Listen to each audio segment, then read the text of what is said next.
आप सीधा विकास महतो वाला स्टेटमेंट पर आप उनको खींच कर ला रहे हैं, या फिर जो भी लोग लाइव आकर आपके खिलाफ गोलबंदी कर रहे थे उनको अभी आप यही कहना चाहते हैं कि भाई साहब आप लाइव क्यों नहीं है 25 तारीख के बाद से? ऑब्वियसली अगर आपको लाइव ही आना था तो रोज आना चाहिए। जब तक हमारा आखिर आपका मकसद क्या है? हमारे अस्तित्व को मिटा देना। पता था तो जब तक हमारा अस्तित्व ना मिट जाए, जब तक हम राजनीति से निकल ना जाए, तब तक लाइव आना चाहिए, तभी तो मानेंगे। और नहीं तो लोग भी कहेंगे कि कहीं ना कहीं मालिक का हुक्म था, चुनाव हो गया, मालिक ने कहा ठीक है अब जो करना है करो। सबका मालिक एक है, कौन है तो नहीं पता, लेकिन शायद उन्होंने कहा कि हमारी अर्धांगिनी के लिए लाए तो कंफ्यूज हो गए, हम तो अविवाहित हैं। इन्हीं सारी चीजों को लेकर आज हम लोग बात करेंगे जयराम जी से। जयराम जी आपका स्वागत है। जी आपका भी स्वागत है, अभिनंदन है। कैसे हैं? अस्वस्थ हैं पर 12 महीने में 11 महीने तबीयत खराब ही रहता है। आपके आने के बाद एनर्जी मिली है। तबीयत खराब नहीं होता, एक्चुअली काफी हार्ड वर्क रहा ना इलेक्शन में, तो जिस कारण थोड़ा सा इशू है। लेकिन मुझे उम्मीद है कि आप आए हैं, आप जैसे एनर्जेटिक लोग अगर इंटरव्यू लेंगे, आप जैसे एनर्जेटिक लोग हमारे साथ बैठेंगे तो हमारी भी एनर्जी। अपना बीपी कम किए कि बढ़ाए या दूसरा का बीपी बढ़ा दिए? नहीं, हम लोग तो दूसरा का बीपी बढ़ाने वालों में से। इसीलिए सुने आजकल साड़ी उड़ी बेचने का नया काम करके दूसरा का साड़ी का रेट घटा बढ़ा रहे हैं। नहीं, एक्चुअली उनका खुद का बयान था, आदरणीय बड़े भाई जामताड़ा विधायक का ही बयान था कि हम 10 लाख की साड़ी खरीदने गए। भाई पूछे भाई इतना महंगा कौन पहनता है? तो शायद उन्होंने कहा कि हमारी अर्धांगिनी के लिए लाए तो कंफ्यूज हो गए, हम तो अविवाहित हैं। अच्छा, क्या कुछ रहेगा अगर 4 जून को अगर हमको ऐसा समझ में आए कि आपका समीकरण भेद कर आप संसद पहुंच गए, पहला क्या गोलबंदी में किसको क्रेडिट देने जा रहे हैं? देखिए, सबसे पहला क्रेडिट जितने भी हमारे कार्यकर्ता हैं उन्होंने बहुत मेहनत किया है। जिस प्रकार हम भूखे प्यासे रह के कैंपेन किए हैं, हमारे कार्यकर्ता भी भूखे प्यासे रह के कैंपेन किए हैं। क्योंकि ये कभी लगा ही नहीं कि चुनाव को जयराम कुमार महतो नाम का शख्स ये चुनाव लड़ रहा है। ऐसा प्रतीत हुआ कि एक आम व्यक्ति चुनाव लड़ रहा है। हर एक आम व्यक्ति बदलाव चाहता है, उनके जीवन को कहीं ना कहीं राजनीति प्रभावित करती है और वो मुक्त होना चाहती है उस राजनीति से, उस दूषित राजनीति से मुक्त होना चाहती है।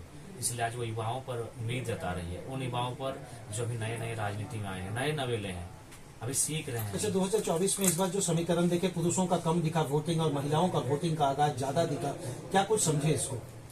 देखिए, महिलाओं का वोटिंग ज्यादा हुआ है नहीं, हमारे पक्ष में मतदान बहुत ज्यादा हुआ है।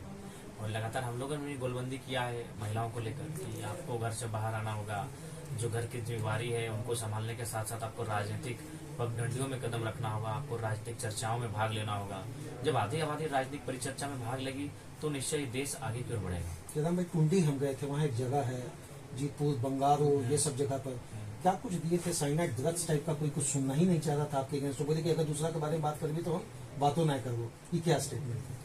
देखिए, चूंकि स्टेटमेंट इसलिए था क्योंकि अब से पहले जिन्होंने भी पॉलिटिक्स किया है उन्होंने जनता को चलने का काम किया है। हम लोग साफ सुथरी पॉलिटिक्स लेकर आए हैं कि हम लोग जैसा भी रहेंगे जनता के बीच रहेंगे, जनता का नेता बन के रहेंगे। तो ये प्रभाव दिखा। और विशेषकर जो पढ़े लिखे यूथ हैं, चाहे वो महिलाएं हैं या पुरुष हैं, अगर वो पढ़े लिखे हैं जो लगातार स्ट्रगल कर रहे हैं, उनके बीच हम लोग का एक जबरदस्त क्रेज दिखा। और हमें उम्मीद है कि इस चुनाव के बाद जो यूथ हैं उनके विषय में हम लोग जब बात को रखेंगे तो बहुत बेहतर तरीके से रखेंगे। ऐसा भी देखो वक्त जीवन में आता है जब अच्छा खासा दोस्त भी दुश्मन बन जाता है। जो साथ में बैठे हैं बायां दायां आगे पीछे ऊपर नीचे, 2024 के अगर 4 जून के बाद भी स्थिति ऐसा रहेगा या बदलाव दिखेगा? नहीं, यहाँ अभी इस कमरे में हम लोग जितना जन बैठे हैं निश्चय ही हम लोग साथ ही रहेंगे। और हमें उम्मीद है कि आने वाले चुनाव में भी साथ रहेंगे। आइडियोलॉजी से जुड़े हुए लोग। पहले भी तो आप यही बात बोलते थे जब बोकारो में बैठते थे, जनमोड़ में बैठते थे या मानव श्रृंखला में बोलते थे, उस समय भी आप बोलते थे हम साथ साथ हैं। आज उन लोग से अलग हो गए, बोलते हैं हम आपके हैं। कौन क्या कहेंगे? एक्चुअली देखिए, वे लोग किसी न किसी राजनीतिक दल से जुड़े हुए लोग थे। जब हम लोग मानव श्रृंखला में आए तो मानव श्रृंखला केवल एक मूवमेंट था, वो पॉलिटिकल, उसमें कुछ भी आधार नहीं था पॉलिटिक्स का। और ये ना मुझे नॉलेज था, ना झारखंड की जनमानस का नॉलेज था कि उस मानव श्रृंखला से एक नए नेता का उदय होगा। ये कोई नहीं जानता था, मैं भी खुद नहीं जानता था। मैं अवाक था कि अचानक जब मेरा झारखंड की राजनीति में पदार्पण हुआ तो मैं भी अवाक था कि कैसे ऐसा हुआ। तो ये जो चीजें। अच्छा, जीत का फैक्टर किसको देने जा रहे हैं? अगर मान लीजिए 2024 का समीकरण आप जिस तरीके से बनाए, इसमें फैक्टर आम जनता को अगर छोड़ के अपने आम आपके जो समर्थक है इसको छोड़कर अगर आप देना चाहेंगे तो इलेक्शन मैनेजमेंट कमेटी आपने बनाया था या वाकई बस लोगों के बीच में ही जाना? देखिए, हम लोगों ने कहीं ना कहीं इस चुनाव में एक चीज देखने को मिला कि प्रत्याशी भी हम थे और स्टार प्रचारक भी हम थे। लोगों का मांग था कि अगर एक बार हम उनके बीच हो लें तो मत मेरे पक्ष में हो जाएगा। वन मैन आर्मी शो वाली बात थी। हाँ रहा ये चीज, लेकिन समय के साथ इन चीजों को हम लोग तब्दील करेंगे। हम लोग 11 मैन आर्मी बनेंगे, एक टीम बनेंगे। लेकिन मतलब हाँ, मान के चले कि गरम मसाला वाला टेस्ट आपके आने से बन जाता था वोट करके, मतलब गरम मसाला चाहे सब्जी में ही डाल दे तो गरम मसाला वाला मामला है। हाँ वो परिस्थितियां दिखी इस चुनाव में जैसा लोगों का डिमांड था। अच्छा, क्या कुछ होने जा रहा गिरिडीह में आपके आने के बाद? गिरिडीह तो केवल मतलब स्टार्टिंग पॉइंट है, हम लोग का आगाज है, लेकिन इसका असर पूरे झारखंड के तमाम विधानसभा की सीटों पर पड़ेगा। आशीष महतो से बातचीत हुई थी? बातचीत होती है, लेकिन वो काफी दिनों से नहीं हुई है। और जो ये मामला सामने आया था, इसमें प्रधान महासचिव ने संज्ञान लिया था, हमारे संज्ञान में नहीं था, क्योंकि हम लगातार चुनाव के दौरों में और कैंपेनिंग में व्यस्त हैं, तो इसलिए हमने सुध ही नहीं ले पाए इस अच्छा, विषय क्या में। हम माने कि न तुम बेवफा हो न हम बेवफा हैं, मगर क्या करें अपनी राहें जुदा हैं, कहीं दूसरी पार्टी से सट गए थे क्या? देखिए कुछ कहा नहीं जा सकता है, लेकिन अगर प्रधान महासचिव ने संज्ञान में लेकर अगर कुछ किया भी होगा तो उनके विवेक पर है और उनको पार्टी में उतना अधिकार है। हमने तो इस विषय को ध्यान से देखा भी नहीं है। अच्छा, क्या हम ये मानकर चले कि एक आप पर आरोप लगाते हैं आपकी ही पार्टी, आपके ही समर्थक के लोग कभी कभी, कि जो बोलते हैं जयराम दा ही बोलते हैं, जयराम दा जो बोलेंगे दूसरा कुछ नहीं होगा, महज जो भी कमेटियां बनी है, कोर कमेटी या जो कुछ भी नाम का है, क्या कुछ कहेंगे जी? नहीं, सबको आजादी है। हमारे एक बूथ स्तर के कार्यकर्ता की शिकायत हम सुनते हैं, उनकी भी जो डांट फटकार आती है उसको भी हम लोग सहर्ष स्वीकार करते हैं। तो ऐसा नहीं है, हम लोग सबकी बातों से जो निचोड़ निकल कर सामने आता है उस पर हम लोग काम करते हैं। किन किन लोगों ने आपको बड़ा समर्थन दिया, क्या अगर जातिवाद की चीजों को अगर लेकर चले तो? देखिए जातिवाद इस चुनाव में नहीं रहा, ये केवल मुद्दों की राजनीति हम लेकिन लोग बाहरी भीतरी रहा। बाहरी भीतरी भी, देखिए बाहरी भीतरी भी नहीं रहा इस चुनाव में। हमने स्पष्ट कहा है कि भाई झारखंड में झारखंडी फर्स्ट, आप सेकंड में आइए, थर्ड में आइए, स्वागत है। 2024 का जो अंजाम होने जा रहा है 4 जून को, 5 तारीख को क्या कुछ पहला काम है? ये 5 तारीख तो सबसे पहले अगर हम लोग चुनाव जीत कर आते हैं तो स्वागत होगा, और एक नए नेता के उदय का स्वागत होगा, साथ ही साथ राज्य में जो बदलाव की। गुरु जी इतना कंफर्म है, हमको समझ में नहीं आ रहा है। 29-30 तारीख का हमें इंटरव्यू आपके साथ कंटिन्यू कर रहे हैं, 4 तारीख वाला लड्डू आप लोग बनने की तैयारी दी है, विजय जुलूस हो गया, डीजे बुक हो गया, क्या कुछ?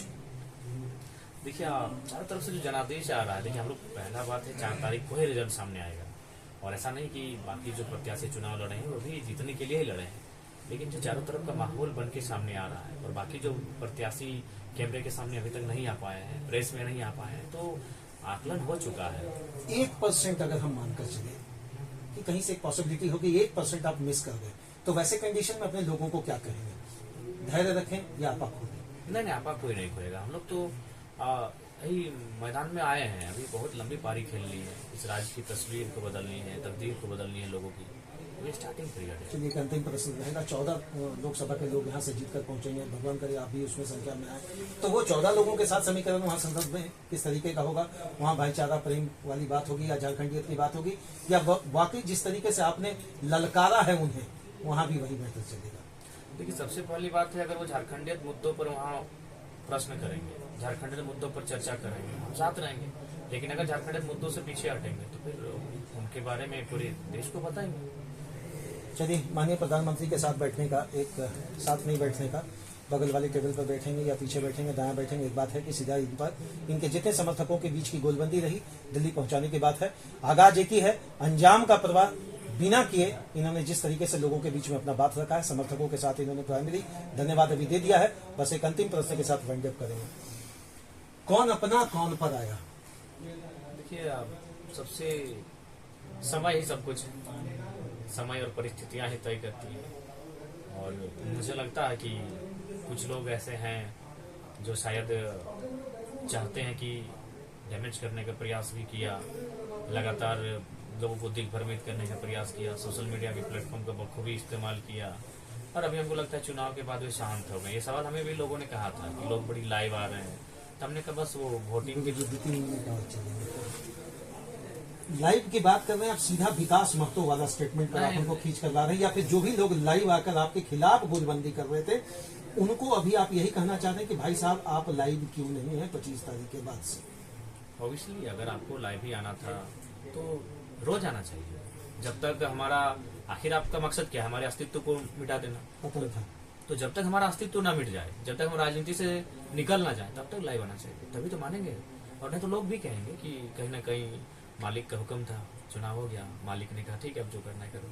सबका मालिक एक है, कौन है हमको नहीं पता, लेकिन इतना जरूरी है सिक्के के दो पहलू के अंतर्गत जिस तरह इन्होंने समीकरण रहा, और अंतिम जो इनका सेंटेंस था वाक्यांश के अंतर्गत, आप कल लाइव थे आज क्यों नहीं, आप कल मेरे विरुद्ध थे आज क्यों नहीं। अगर आप मेरा पतन चाहते हैं तो जब तक मेरा सर्वांगीण समूल पतन ना हो जाए तब तक आप श्रीमान लाइव हैं। चलिए जो कुछ झारखंडियत की बात में होगी। क्या सवाल है?